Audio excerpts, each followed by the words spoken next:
Olá, galerinha, bom dia. Eu sei que você está chegando agora na nossa aulinha de recuperação e a professora Silvana gostaria de saudá-lo. Bom, precisamos então, na aula de hoje, focarmos em todos os pontinhos ali relacionados à nossa prova. Prova essa já prevista para dia 2. Então, você que está na nossa aula de recuperação, se liga, não perde tempo. Se ficar com sono, dá aquela tomadinha de água porque ajuda você a participar bem da aula. Então, bom dia a todos, bom dia à sua família e vamos nessa. Essa será a nossa aula 1, nós teremos 2 aulas de recuperação da aprendizagem, então se liga porque essa aulinha foi bem especial, pensando aí em todos os pontos mais importantes para o seu sucesso na nossa provinha.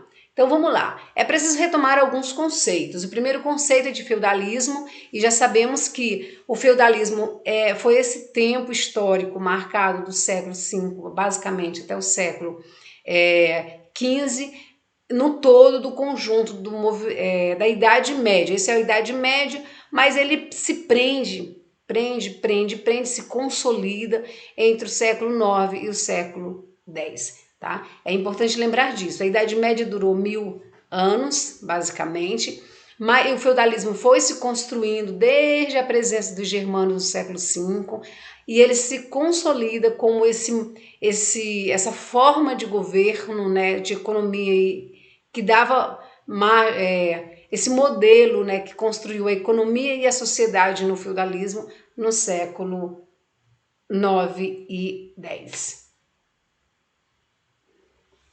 Essa forma de organização social baseada na suzerania e vassalagem, tá? Avancemos então.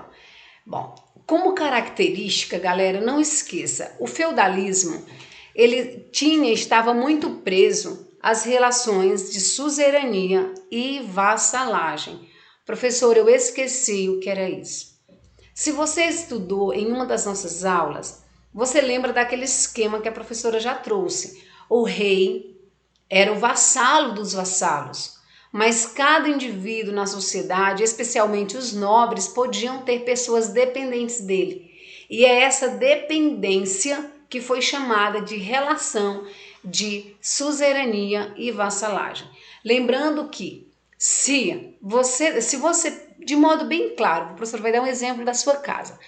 Se você fosse um feudal, mesmo nos tempos agora presentes, você dependendo do seu pai, você não era filho dele.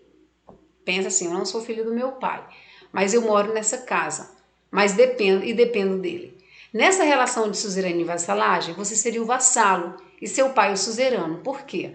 Primeiro porque você estava dependendo de alguém que podia administrar de certo modo a sua vida. Então essa relação superior de alguém que podia mais que o outro amarrava aí essa relação. A Europa foi toda marcada por essa presença de suzerania e vassalagem. O rei era o suzerano dos suzeranos, mas um barão podia ser vassalo de outro nobre, e assim sucessivamente, inclusive os trabalhadores. Se você era um servo livre, você podia ter um escravo, e esse escravo podia ser seu vassalo, e nessa relação você seria suzerano desse trabalhador. Por quê? Porque na condição de trabalhador você era um trabalhador livre e o outro vassalo seria escravo, ou seja, um trabalhador, porém escravo. Logo, as relações de suzerania e vassalagem se dava do rei até o escravo. Não havia nenhuma classe onde essa relação não estava presente. Professor, essas relações de dependências pessoais alcançaram toda a Europa, sim, toda a Europa feudal. Os camponeses, está aí o texto, se submetiam a um senhor feudal, que por sua vez era vassalo de outro senhor feudal superior e assim por diante. No topo da hierarquia encontrava-se o rei, o monarca, e essas relações eram denominadas suzerania e vassalagem. Lembre-se disso para a prova. As relações na Europa feudal se davam com base nessa relação de dependência pessoal. E é importante lembrar que o indivíduo que estava acima, na relação de hierarquia, ele prometia proteção e fidelidade. Bom, Vamos lá então. Outro ponto importante é o fator de descentralização política. Na nossa era, muitos alunos escorregaram nessa questão. Não é porque a Europa feudal era atrasada politicamente que ela tinha poder centralizado. Eu falei isso várias vezes. Na Europa feudal, o poder era descentralizado. Gente, não esqueça disso para a prova. Se você ficou de AR e você está me escutando, não confunda feudalismo, relação de suzerania e vassalagem com centralização política. Por quê, professora? Porque a centralização política ela vai surgir no absolutismo, que é o conteúdo que estamos estudando nessa sequência didática agora. Tá? Mas no feudalismo, o poder político estava descentralizado, ou seja, pega seu post-it e anote, descentralizado é igual distribuído. O poder estava distribuído entre os nobres e o rei, porque o rei tinha apenas poder nominal, ele não era essa figura tão imponente nas relações pessoais. O rei tinha o seu poder aí atravessado, tinha o seu poder aí questionado pelos próprios nobres. Então o rei feudal, ele não era essa figura tão magnânima, por assim dizer. Ele tinha o seu poder questionado pelos nobres e ele sofria interferência da igreja. Então esse poder ao rei não era absoluto. Logo, o poder estava descentralizado, o poder estava distribuído entre senhores feudais e o rei. É importante lembrar também que esses nobres, barão, conde, marquês e duques, eles tinham poderes como senhores feudais para cunhar a própria moeda, cobrar impostos, ter o próprio exército, ter seus tribunais. Então, assim, esses caras tinham poderes que no futuro foram questionados, abdicados pelo rei, foram tomados pelos reis absolutistas, né? Requisitados, desculpa era a palavra. Esses poderes dos senhores feudais foram requisitados pelos reis absolutistas. Tá? Só para dizer então que na Europa medieval, na Europa feudal, o poder político era descentralizado, uma vez que o rei não detinha todo o poder. Ele dividia esse poder de governança entre nobres, podendo ele ser barão, conde, marquês e duque. Outra característica que vai marcar esse poder do rei como descentralizado é que esse rei recebia constantes questionamentos, tinha seu poder questionado, as suas decisões questionadas pelos nobres e também sofria interferência do clero católico, tá? Logo, o poder do Estado era quase inexistente. Quando a gente usa a expressão Estado, ou seja, o poder do governo como líder de uma nação, no caso do rei. O poder, a economia, professora, nessa Europa medieval, nessa Europa feudal, como ela estava constituída? Ela era agrária. Ou seja, as relações sociais de produção e de bens desenvolveram-se em torno da terra, como parte de uma economia predominantemente agrícola, ou seja, a economia feudal ela era agrária. Professora, mas eu estudei e fiz confusão. Em algum momento nós estudamos o fortalecimento do comércio das cidades. Sim, estudamos. Mas isso já a partir do século XI, XII, XIII, etc. E não alcançou esse evento de fortalecimento do comércio das cidades, todas as cidades da Europa. Genuinamente, a economia feudal era agrária, ou seja, nascia da terra. Logo, a terra era o bem mais precioso, o bem mais importante, o bem mais valioso em toda a Europa feudal. Professor, e como se conseguia a terra? Se eu fosse uma senhora feudal, um senhor feudal, como eu conseguiria esse bem? Se você precisaria herdá-lo de alguém. Se você não herdasse esse bem de alguém, você precisaria se tornar vassalo de alguém para conquistar a terra. Então as relações, você prometia fidelidade, beijava a mão do nobre, beijava a face do nobre, e aí você ganharia um pedaço de terra. Você poderia vendê-lo? Não, se você fosse trabalhador. tá? Mas a terra na Europa, ela era herdada porque ela estava presa aos nobres. A população no geral não possuía terra. Não é porque não possuía terra, a terra era um bem que pertencia à igreja e à nobreza. Ficou claro, turminha? A professora está batendo todos os pontos porque essa nossa revisão é com base na prova, então fica muito atento a todos os itens, a todas as questões presentes nesses slides. Professor, ok, então entendi que o feudalismo ele se concretiza no século XI, do século IX ao século X. Exato, século IX ao século X. As relações eram de dependência e fidelidade, recebendo o nome de suzerania e vassalagem perfeito. Não havia centralização política, ou seja, cada feudo era independente entre si e cada senhor feudal era muito poderoso, dividindo o poder diretamente com o rei, perfeito. A economia na Europa feudal ela era agrária, ou seja, as relações econômicas estavam amarradas na terra. A terra era o bem mais precioso. Corretíssimo. E a visão religiosa, professora? Vamos entender agora. Diferentemente do que acontece conosco no mundo moderno, onde cada pessoa acredita em alguma coisa, ou mesmo nem acredita, ou não está preocupado com o tema além-morte ou pós-morte, e etc., e nessa situação do mundo presente, nós somos livres, as pessoas são livres para acreditarem ou não acreditarem. Na Europa feudal, a relação era bem outra, porque a instituição mais poderosa no mundo feudal era a Igreja Católica. As festas populares estavam presas ao calendário católico, então toda a vida social estava amarrada às celebrações católicas. Desse modo, o homem foi pensando, foi criando na Europa feudal um entendimento, uma experiência histórica muito presa a uma visão religiosa, ou seja, o homem medieval passou a ver o mundo, passou a analisar as coisas pelo viés religioso, de tal modo que a peste negra era vista como um castigo divino, ok? Por quê? Porque essa é uma visão, um modo de ver as coisas, mas um modo religioso de ver as coisas.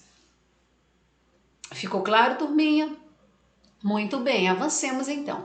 Então, devido a essa intensa atuação dos clérigos, ou seja, padres, bispos, monges e etc., a mentalidade do homem medieval era marcada por forte sentimento religioso, ou seja, forte sentimento cristão.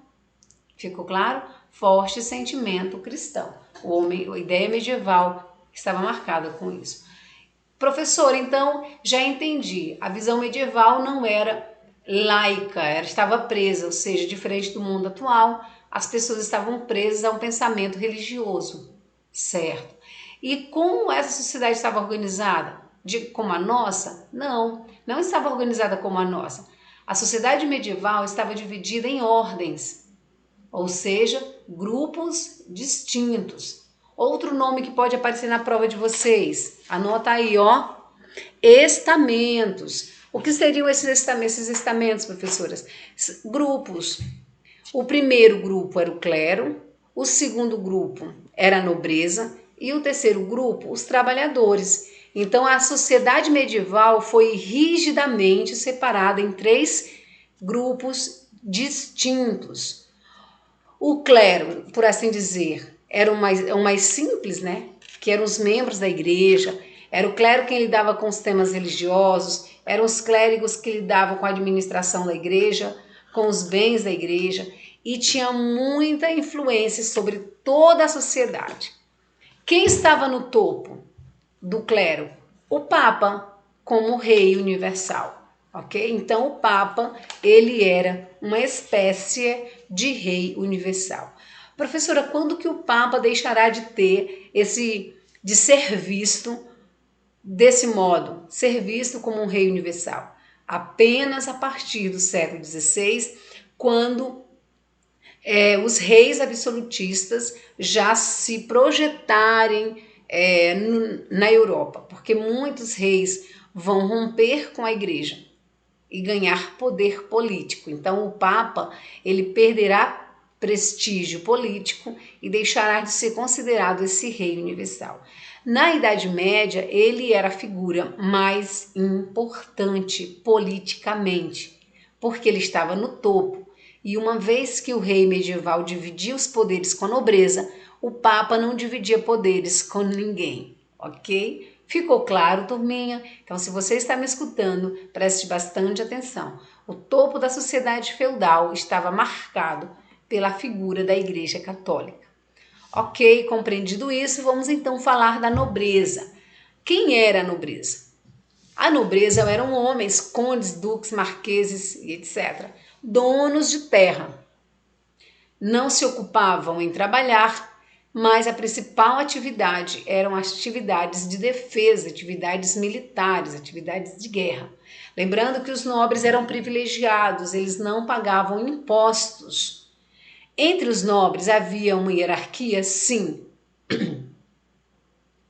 Quem estava no topo? O rei, depois os príncipes, depois os duques, os condes, os marqueses e, por último, os barões. Então, havia dentro da própria nobreza uma hierarquia: reis, príncipes, duques, condes, marqueses e barões, né? Na base estavam ainda os cavalheiros. Por que estavam na base?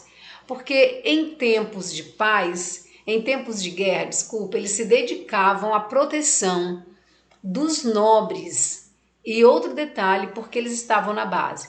Porque embora muitos cavalheiros fossem genuinamente nobres, muitos indivíduos tornaram-se cavalheiros, ou seja, subiram ao posto de cavaleiro sem ser nobre. Quando que ocorreu isso, professora? Quando voltaram vitoriosos das cruzadas, quando da tomada de Jerusalém, ok? Então, se você era um camponês e você aceitou o convite do Papa Clemente II, desculpa, para lutar contra os muçulmanos e retomar Jerusalém, se você voltasse vivo, e aí é interessante essa condição, você poderia ser como é que eu posso dizer, erigido, né, eleito, você podia ascender à condição de cavaleiro medieval. E como cavaleiro medieval, você tornava-se um nobre. Mas essas são as exceções das exceções. Porque, no geral, todo cavaleiro era filho de um nobre. Porque era uma ordem fechada. Não havia participação, não havia um concurso para uma seleção pública para que você se tornasse cavaleiro medieval. Tá bom? Então era uma ordem de elite e nessa ordem, geralmente apenas os filhos dos nobres poderiam participar. Avancemos então. E os trabalhadores, professoras, quem eram esses indivíduos? Os trabalhadores também estavam divididos em outras categorias. Imagina que ser trabalhador é o gênero, né? E dentro desse grande gênero, nós vamos ter 3 espécies. Então, os trabalhadores eram a maioria da população que sustentava a sociedade com seu trabalho. Então, quem sustentava a sociedade medieval? Os trabalhadores. Fazendo como? Trabalhando e pagando impostos. Nada diferente dos dias atuais, né, galera? Mas isso era muito forte na Idade Média. Por quê? Entre os trabalhadores, nós vamos ter os trabalhadores urbanos e os trabalhadores rurais. Trabalhadores urbanos eram considerados esses os artesãos e comerciantes, e apenas estes. E os rurais? Nós vamos ter os camponeses, por assim dizer, nós vamos ter servos, vilões e escravos. Então, trabalhadores urbanos eram comerciantes e artesãos, e trabalhadores do campo, né, os camponeses, trabalhadores, eram divididos entre servos, vilões e escravos. Vejam que dentro da categoria de trabalhadores, nós temos subcategorias, tá bom? Repetindo para ficar bem claro. Porque dentro do trabalhador era o todo da população, era cerca de quase 90% da população feudal. Essa população feudal, com cerca de quase 90%, estava dividida em 2 grupos. Trabalhadores da cidade, sendo esses que se ocupavam da função de artesanato e comércio, e os trabalhadores do campo. Dentre os trabalhadores do campo, nós vamos ter 3 subcategorias. Trabalhadores vilões, que eram pessoas livres, servos, que era uma espécie de escravo. Ele não podia ser vendido, mas morava na terra, mas não podia sair da terra e nem podia fazer negócio com essa terra. E o escravo, porque não há o que explicar, uma vez que a própria definição de escravo já diz tudo. Ok? Avancemos então. É importante lembrar que a maior parte dos camponeses eram servos que não tinham liberdade. Olha só então. Nós temos ainda então a seguinte situação. Onde esses trabalhadores, professora, trabalhavam? Onde essa riqueza era produzida? No campo. Uma vez que a vida feudal ela ocorria todo no campo. Só a partir do século XI que as cidades começaram a se desenvolver, mas os nobres não tinham muito interesse pela cidade. Eles permaneceram com seus feudos vivendo nos campos até por volta do século XVIII, que a gente passou a chamá-los de nobreza rural. Tá? Então vamos lá. Então essa terra, que era a maior riqueza no mundo feudal, estava dividida entre porções de terras chamadas de senhorio. Esse senhorio estava dividido em vários mansos, tá? Então, senhorio era o nome de toda a terra. E essa terra estava dividida em vários outros pedacinhos, por assim dizer. Quais eram esses outros pedaços de terra, professora? Os nomes são esses: manso senhorial, manso comum, manso servil, tá? Olha só. Manso comum, aliás, manso senhorial, era parte reservada exclusivamente ao Senhor. Nela, os servos e os escravos trabalhavam gratuitamente no cultivo de alimentos e nos serviços domésticos. No manso senhorial, o indivíduo ia trabalhar para o Senhor, não recebia por esse trabalho e tudo que era produzido naquele território era exclusivamente do senhor feudal. O manso comum eram os pastos, bosques, terrenos baldios, ou seja, terrenos sem utilização, utilizados pelos senhores e também pelos camponeses. Então, o manso comum eram terras de todo mundo e terras que não podiam ser vendidas. E aí os moradores aproveitavam essas terras comuns para pastagem dos animais, coleta de mel, frutas, pesca e extração de madeira, tá? Imagina que esse território era de todas as pessoas e ao mesmo tempo de ninguém, porque não podiam ser vendidos. No manso servil, essa terra estava destinada aos camponeses. Era nessa parte do manso servil que os camponeses podiam trabalhar para alimentar sua família, tá? Porém, para trabalhar nesse manso servil era preciso pagar uma taxa pelo uso da terra e também pela proteção dos cavalheiros.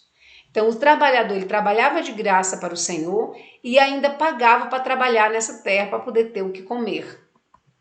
Professora, ok. Quem trabalhava nessas terras? Quem eram esses caras? Os servos. Os servos estavam presos à terra pelo resto da vida. Se você era um servo na Idade Média, você é basicamente um escravo, porque o servo não tinha direito, tá? Ele não tinha direito. O senhor feudal tinha muitos direitos sobre os servos, inclusive direitos matrimoniais, tá bom? Os servos tinham uma série de obrigações que deviam ser pagas ao senhor feudal. Quando a gente fala obrigação, turma, além das obrigações de trabalho, o servo precisava pagar impostos.